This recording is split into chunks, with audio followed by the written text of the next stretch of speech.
The number one question I get when it comes to retaking is people who've burned through too much material. Either you've burned through every LSAT exam ever released, or you've burned through all the recent ones and you're worried, how do I study? What do I do going forward? Obviously, there is the question that automatically comes up.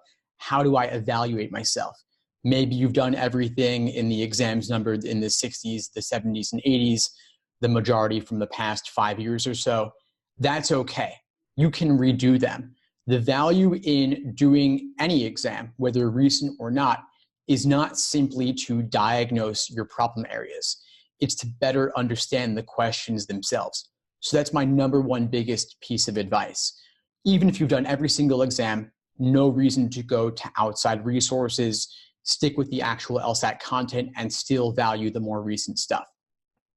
Number two strategy, how many exams are there? There are 86 numbered exams, several that are unnumbered. So consider those also. If you do want more practice material, you've got June 07, you've got the SuperPrep exams from the late 90s, A, B, and C. You've also got exam C2 from the SuperPrep 2 book, and you've got the official LSAT PrepTest with explanations, which is the February 1997 exam. And you can find out-of-print copies of it used on Amazon. And I'm just sharing the link with you now. It'll be in the description below this episode later. Number three strategy, avoid fake practice tests like the plague. If a book does not say the prep test number, date administered, it's probably not real. Why shouldn't you use fake LSAT questions? Because they contain mistakes or they're unrealistic. Definitely not worth spending any time on those. If you get really good at logic games as a fun exercise, you might want to work through fake games just to spot the mistakes contained within them. If you go on Amazon and search for LSAT games books, you'll find some of the worst reviewed books where people talk about mistakes in the reviews. And so you can look at those reviews and say, most people don't want the book for that reason. I actually do want the book for that reason because I want to spot the errors in those games. So that could be a fun exercise if you're looking for more practice material. I have my own unofficial LSAT games that I've written, and I assure you those contain no mistakes at all. And so if you haven't done those, give them a look. I'll actually give you $1,000 if you spot an error in my unofficial LSAT logic games. That's how confident I am that they are valid and reliable. Wants to share a couple strategies related to weaknesses. So strategy number 4 on IDing your weaknesses. Your exam, of course, might have been unreleased. The January LSAT was. If it was unreleased, I should say, that does not matter. You might think, well, I don't have a way to evaluate my weaknesses. I don't know what I got wrong. Yeah, it would be nice to know, but it really doesn't matter.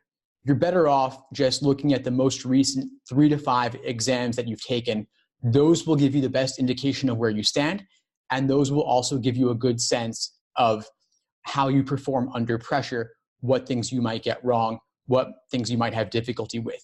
Any exam, even the one you took on test day, is just one data point of maybe 100 questions, of course, but looking at 3 to 5 exams and averaging the results there give you a better sense of what your weak areas might be. And of course, the benefit there is you can review them in depth and you can see cases where you might have been down to 2, you can actually see your crossouts on the page. Number 5 strategy, don't just look at the questions you get wrong.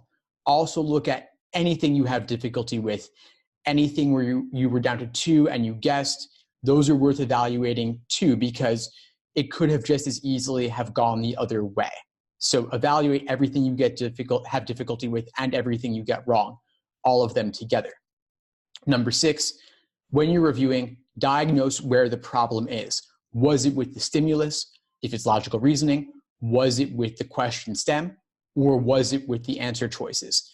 There might be 1,000 different LSAT tricks the test makers use to make a problem difficult, and they're spread throughout the stimulus, question stem, and choices.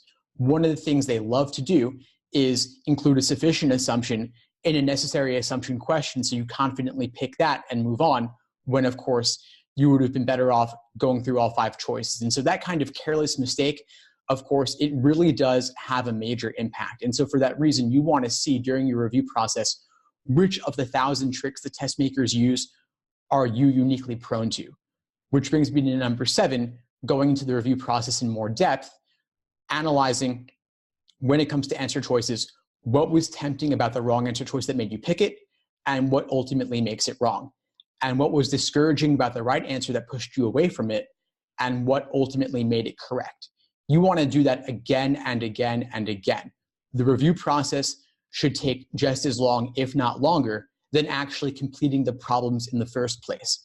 I was just speaking with a student earlier before this conversation we're having now, and he was telling me that he was going through lots of problems and looking at explanations, and he had the sense that maybe he wasn't reviewing in enough depth. And upon further discussion with him, I found out that not only was he looking at explanations, but he was only spending a few minutes on them, and he was not actually writing down anything for himself. So in your review process, your pen or pencil should be moving. And I really mean pen or pencil. Typing isn't even as good as this. You want to write down, engage your brain, multiple sensory inputs, write down, and maybe even like whisper to yourself if you're in a library or something you don't want other people to hear. Really talk through the process. I'm getting ahead of myself, but you could also talk to a friend, talk to an LSAT instructor, talk to other folks who are studying for this, but really engage with the problems. This is not something where you kind of sit at the back of the class in a lecture hall and you just passively absorb it. You have to actively engage in your review process. Anyway, I'll share more on that later. Strategy number 8, think about, as you go for a retake, what will you do differently this time? If your work schedule is too busy, your school schedule is too busy, think about tempering those down a bit. Maybe you can go to school part-time. Maybe you can cut back hours at work. If you're a paralegal who works long hours, stays late nights, maybe talk to your boss about this. If not, think about where you can squeeze more hours out of the day for studying. So maybe before work, during lunchtime, after work. Maybe for your retake, you want to look at what resources you could use differently this time. So if up to this point you've been randomly using random stuff you find online, random free stuff, forums, blog posts, videos, etc., maybe you want to get something a little bit more cohesive and comprehensive. Maybe you want to consider a course. Maybe you want to consider using a different prep book.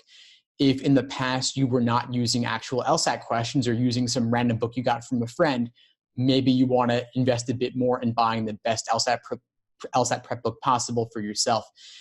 A lot of times people will say, should I buy yet another book of 10 exams or another prep book altogether? And the way I look at it is another prep book for $20 or $50, if it could change the entire course of your career and get you even just a point or two more on the LSAT, it is absolutely worth doing so.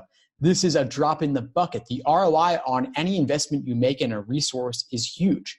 You're investing your time in this. How do you even value your time? If you spend 3 hours with a prep book that isn't that great, you could have instead spent those 3 hours to buy one book that would end up saving you 3 hours in the long run.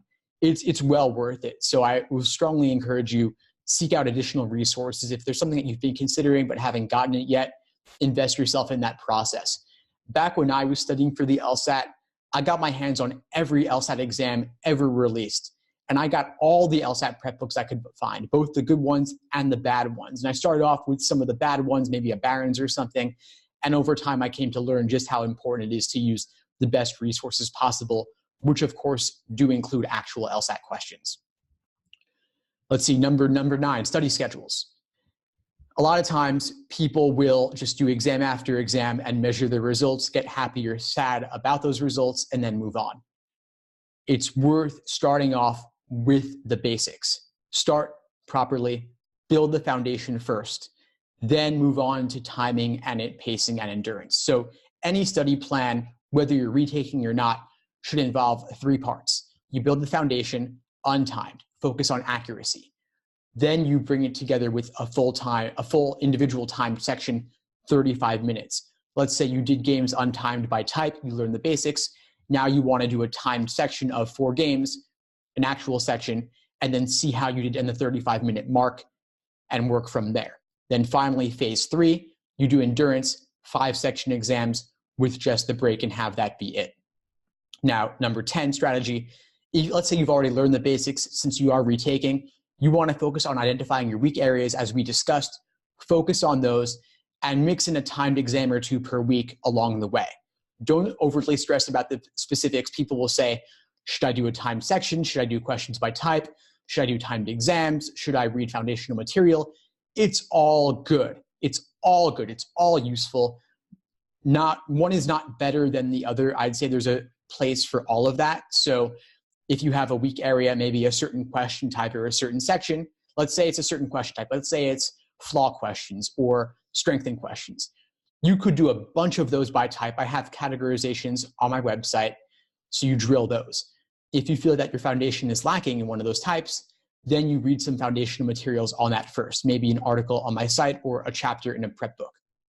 If, let's just say, you have trouble with reading comp as a whole, you could read some foundational material on reading comp, or maybe watch my reading comprehension course or videos, then do some timed sections to work on those. But still, of course, a timed exam or two a week is definitely a good idea, especially if you're going for March, because there isn't too much time remaining there.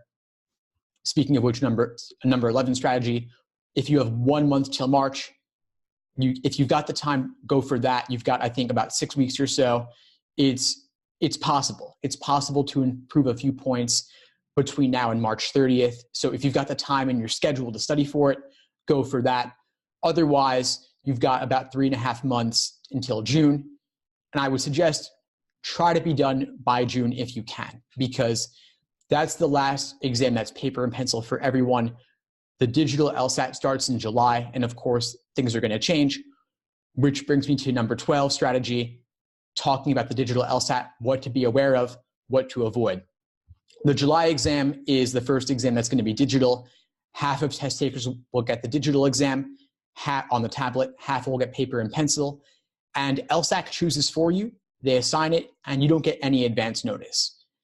And I don't know about you, but I would not want to be in that situation, walking in on test day not knowing what I'm going to be facing. So if you're anything like me, try to avoid that ambiguity and either go for June, which is paper and pencil, or go for September, which is 100% digital.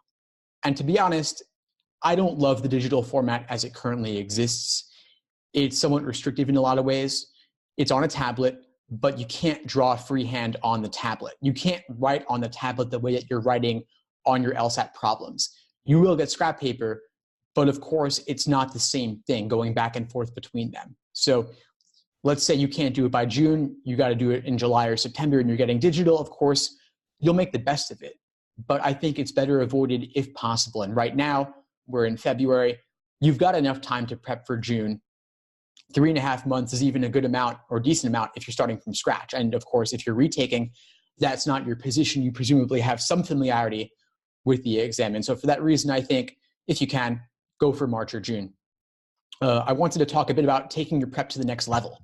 So number 13 strategy is write your own LSAT questions, write your own answer choices, write your own games.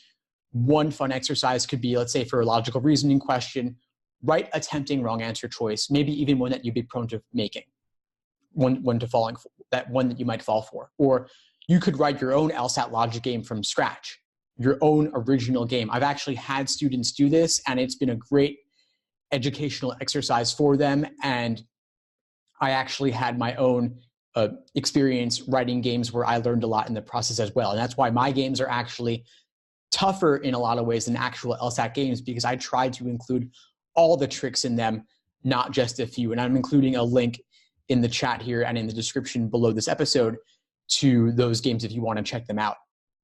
Another next level strategy is, could you explain this to a friend? Number 14 strategy, explain things to a friend, find a colleague, find a study buddy, and talk through the problems with them.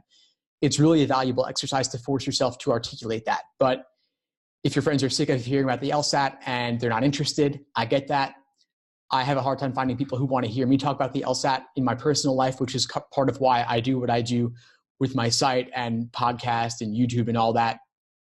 So one other thing you can do is write your own LSAT explanations. This is an enormously valuable exercise to really walk through your thought process.